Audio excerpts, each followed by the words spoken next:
Hello दोस्तों, मैं Madan sir. Unique physics में आपका स्वागत है। दोस्तों, अपने स्थिर विद्युत की चैप्टर पढ़ रहे थे। आज उसका नेक्स्ट लेक्चर के अंदर अपने विद्युत क्षेत्र की तीव्रता और बिंदुवत आवेश से स्मॉल आर दूरी पर विद्युत क्षेत्र की तीव्रता ज्ञात करना, ये तीन टॉपिक आज अपने इस लेक्चर के अंदर देखेंगे। सबसे पहले अपने बात करते हैं विद्युत क्षेत्र की। विद्युत क्षेत्र अपने पास क्या होता है? एक आवेश है मेरे पास, उस आवेश के चारों तरफ का वह क्षेत्र जिसमें रखा हुआ कोई अन्य आवेश अगर कूलाम बल का अनुभव करे तो आपके पास उस आवेश के चारों तरफ के क्षेत्र को अपने क्या बोल सकते हैं? विद्युत क्षेत्र कह सकते हैं। अगर अपने फिगर से समझे, जैसे मान लो मैंने यहाँ पे एक प्लस क्यू आवेश लिया है और इसके चारों तरफ इसका क्षेत्र ले लिया। अगर मैं यहाँ पर एक पी पॉइंट के ऊपर आवेश की बात करता हूं, किसको? Q0 की। अब ये जो Q0 आवेश है इसका नाम होता है परीक्षण आवेश। तो अपने पास इस जो ये प्लस क्यू लिया है आपने, इसके चारों तरफ का ये डैश डैश उसका क्षेत्र है। अगर इसके अंदर आप Q0 आवेश को रखते हो तो इस आवेश के कारण इसके ऊपर बल लगेगा।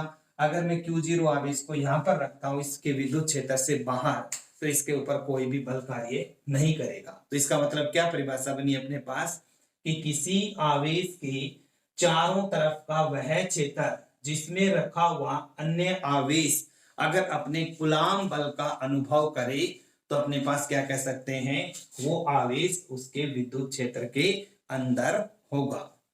या आपने इसको अगर मैग्नेटिक फील्ड के हिसाब से समझे, जैसे मान लो अपने पास एक चुंबक है और चुंबक से अपने बहुत काफी दूरी पर अगर लोहे की वस्तु को रखते हैं तो वो चुंबक उसको आकर्षित नहीं करती। क्यों नहीं करती? क्योंकि वो चुंबकीय क्षेत्र के अंदर वस्तु नहीं है, यानी उस चुंबक का उतनी दूर तक प्रभाव नहीं है। और जैसे ही मैं उस वस्तु को उस चुंबक के पास में लाके रख देता हूं तो मेरे पास वो वस्तु क्या करती है, यानी जो चुंबक है उस वस्तु को क्या कर लेती है? लोहे की वस्तु को आकर्षित कर लेती है। क्यों कर लेती है? क्योंकि अब वो वस्तु उसके प्रभाव यानी उसके क्षेत्र के अंदर आ चुकी है, और उसके क्षेत्र के अंदर जैसे आएगी तो वो उसको चुंबक उसको क्या करती है? आकर्षित करती है। ऐसे ही दोस्तों ये चीज अपने पास एक आवेश है और उस आवेश के चारों तरफ का वह क्षेत्र यानी इसका जितना प्रभाव है वहां तक अपने पास क्या होगा? अगर कोई भी आप अन्य आवेश लेके आओगे तो वो अन्य आवेश क्या करेगा? या तो उसको क्या करेगा? आकर्षित करेगा, या उसको क्या करेगा? प्रतिकर्षित। अगर आपके पास ये सेम नेचर के हैं तो आपस में क्या करेंगे? प्रतिकर्षित। अपोजिट नेचर के हैं तो ये आवेश क्या करेंगे? आकर्षित करेंगे। तो अपने यहां से तीव्रता की क्या परिभाषा बनती है? तीव्रता को डिनोट करते हैं अपने ई से। तो ई इक्वल टू होता है एफ बाई क्यू नॉट। क्या परिभाषा बनी कि विद्युत क्षेत्र में एकांक धनावेश पर जो आपने परीक्षण आवेश लिया है उसका मान कितना कर दो? इकाई कर दो।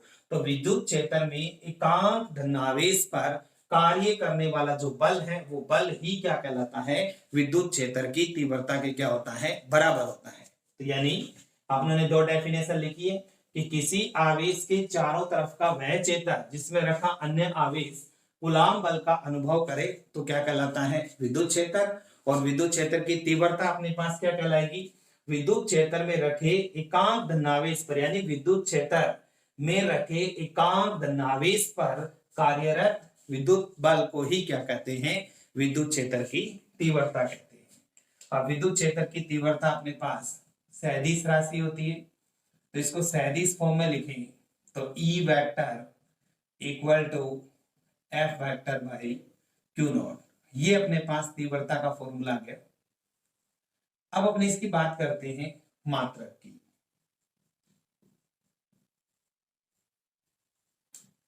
अगर अपने इसका मात्रक निकालें तो बल का मात्रक क्या होता है?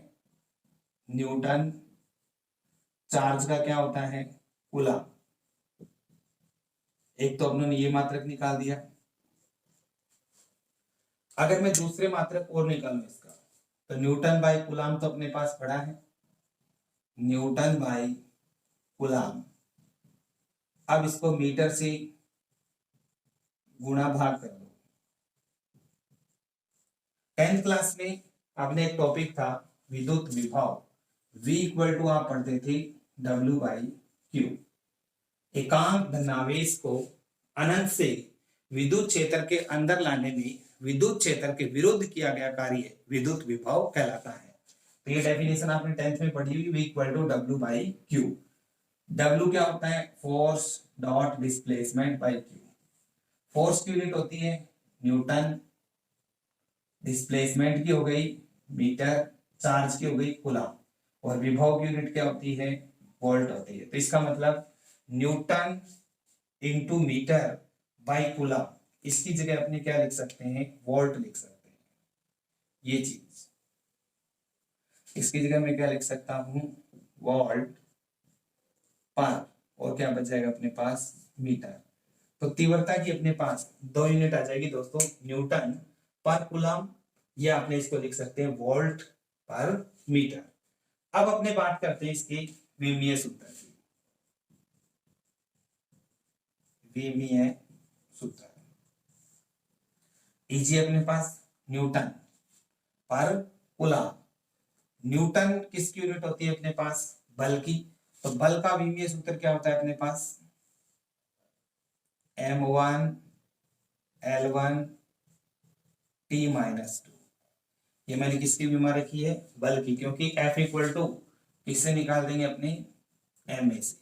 मास का क्या हो जाएगा? M1 त्वरण, वेग बटा समय, विस्थापन बटा समय, तो L1 T-2। अब आती है कूलम। I इक्वल टू क्या होता है अपने पास? Q/T। तो Q कितना हो जाएगा? I into T. I की क्या होगी? A1, T की क्या होगी? T1। इसको सॉल्व करेंगे तो अपने पास इसकी विमा बनेगी M1 L1, T की बात करें ये 1 ऊपर जाके पावर माइन, तो T-3, और A की बात करें तो अपने पास क्या हो जाएगा? A-1। तो इस तरीके से अपने इसका विमीय सूत्र निकाल सकते हैं। हल्का सा मैं बता रहा हूं कि एक अपने विद्युत क्षेत्र की बात करी तो कोई भी आवेश है उसके चारों तरफ का वह क्षेत्र जिसमें रखा हुआ अन्य आवेश अगर कूलम बल का अनुभव करे तो इसका मतलब वो आवेश उसके विद्युत क्षेत्र के अंदर होगा। एक अपनों ने पढ़ा विद्युत क्षेत्र की तीव्रता। विद्युत क्षेत्र की तीव्रता अपने पास क्या पड़ी है? विद्युत क्षेत्र में एकांक धनावेश पर कार्य करने वाला बल विद्युत क्षेत्र की तीव्रता कहलाती है। फिर अपने उसका मात्रक निकाला न्यूटन पर कूलम, मीटर से गुणा भाग करके एक मात्रक और निकाल दिया वोल्ट पर मीटर, और इसका विमीय सूत्र निकाला तो अपने पास मिलता है M1 L1 T-3 A-1। अब अपने निकालते हैं बिंदुवत आवेश से स्मॉल r दूरी पर विद्युत क्षेत्र की तीव्रता ज्ञात करना। तो अपने एक कोऑर्डिनेट सिस्टम लेते हैं,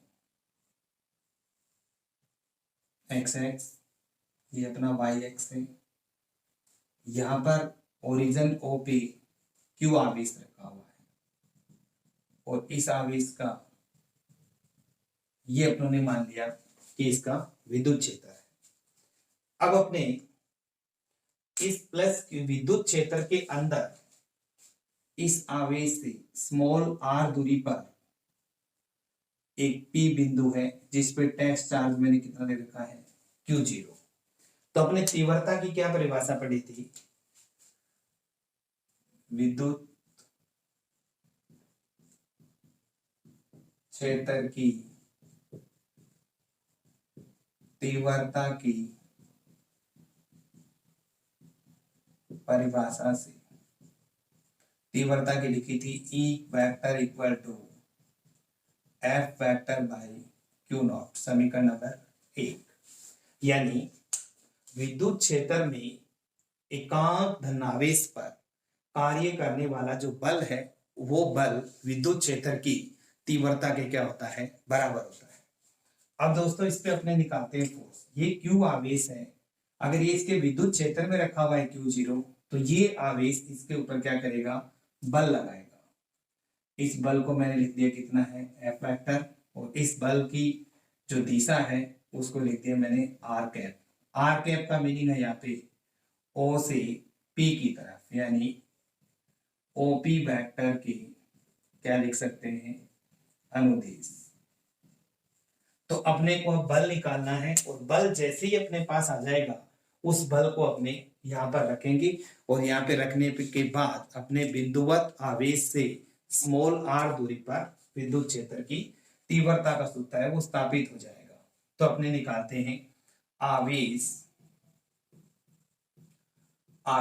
q द्वारा आवेश q0 पर लगाया गया बल, या आवेश q के कारण q0 पर लगने वाला बल F vector equal to K Q0 Q upon R square R cap. यहाँ R कैप एकांक सदिश है और जिसकी दिशा OP वेक्टर के अनुदिश है। ये अपने पास R कैप का जिक्र किया है अपनों ने। अब जो बल आपने निकाला है ये मान समीकरण नंबर 1 में रख दो। तो समीकरण 1 से अपने पास क्या मिलेगा, समीकरण 1 से E vector equal to 1/Q0 पड़ा है अपने पास। ये आप F वेक्टर की वैल्यू रखेंगे K Q0 Q upon R square R cap. Q0 से Q0 कैंसिल आउट हो रहा है, तो अपने पास फॉर्मूला बनेगा E K Q by R square R cap. तो विद्युत क्षेत्र की तीव्रता का क्या सूत्र मिलता है अपने पास, E vector equal to K Q by R square R cap. तो अपने पास बिंदुवत आवेश से स्मॉल r दूरी पर विद्युत क्षेत्र की तीव्रता पूछे तो के क्यू बाई कौन सा आ जाएगा, आर स्क्वायर, और फिर दिशा अपने पास क्या आ जाएगी, आर कैप। इसका मतलब जैसे जैसे दूरी बढ़ेगी वैसे वैसे तीव्रता अपने पास क्या होगी, कम होती जाएगी। तो अगर अपने E और R में ग्राफ बनाए, E और R के अंदर इस एक्सिस पे अपने लेते हैं E, ये ओरिजिन और इस एक्सिस पे अपने लेते हैं R। E और R ये दोनों आपस में क्या है, व्यतकर्मानुपाती। तो व्यतकर्मानुपाती का ग्राफ अपने पास इस तरह से बढ़ेगा, यानी जैसे जैसे आप दूरी बढ़ाओगे वैसे वैसे तीव्रता का मान क्या होता जाएगा, कम होता जाएगा। अगर अपने E और 1/r स्क्वायर में ग्राफ खींचे, E और 1/r स्क्वायर में, यहाँ पे ले लिया मैंने E और इस एक्सिस पे ले लेता हूँ 1/r स्क्वायर। अब दोस्तों देखिए E इधर है और 1/r स्क्वायर, यानी मैं कह रहा हूँ E और 1/r स्क्वायर, ये मैंने पूरा ले लिया। E और 1/r स्क्वायर की बात करें तो ये दोनों आपस में क्या होंगे, यहाँ पे समानुपाती होंगे। तो समानुपाती का ग्राफ अपने पास क्या आता है, स्ट्रेट लाइन आ जाएगी। तो इस तरीके से अपने E और R और E और 1/r स्क्वायर के अंदर अपने ग्राफ को क्या कर सकते हैं, बना सकते हैं। अब यहाँ पे एक चीज देखते हैं अपने पास, धनावेश के कारण लगने वाला बल, धनावेश के कारण निकालेंगे तो F इक्वल टू अपने पास कितना जाएगा, Q E वेक्टर, क्योंकि यहाँ पे अगर चार्ज पॉजिटिव है तो अपने पास क्या लिख देंगे, प्लस Q इंटू E। ये अपने पास निकला है धनावेश के कारण विद्युत क्षेत्र में लगने वाला बल। और अगर अपने पास इसकी बात करें तो विद्युत क्षेत्र में जब आपके पास धनावेश रखा जाएगा तो आपके पास बल की जो दिशा होती है वो आपके पास विद्युत क्षेत्र की दिशा में लगता है।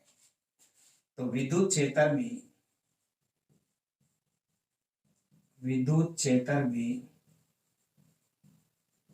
धनावेश पर बल विद्युत क्षेत्र की दिशा में लगता है। ये अपने बात की है धनावेश की। अगर अपने यहां से ऋणावेश की बात करें तो F वेक्टर इक्वल टू अपने पास क्या आएगा, माइनस QE वेक्टर, क्योंकि यहाँ पे ऋणावेश है तो अपने पास क्या मिलेगा, माइनस। तो धनावेश के कारण विद्युत क्षेत्र में जो बल लगता है उसकी वैल्यू है F vector equal to plus q E vector, और जो ये बल विद्युत क्षेत्र की दिशा में लगता है। और ऋणावेश के कारण विद्युत क्षेत्र में जो बल लगता है उसका मान होता है F vector equal to minus Q E vector, और जो इसकी दिशा होती है वो विद्युत क्षेत्र के विपरीत।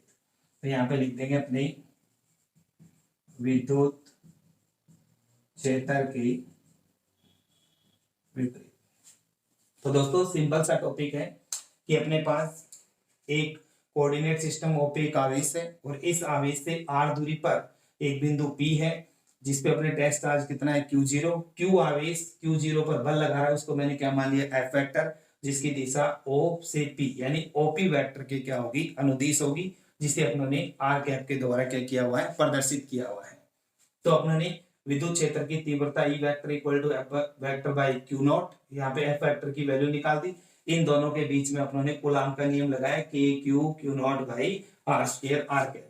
ये डाटा यहाँ पे रखा तो क्यू नॉट से क्यू नॉट कैंसिल आउट होगा, K Q by R square R cap. ये आपके पास विद्युत क्षेत्र की तीव्रता का सूत्र निकल जाएगा।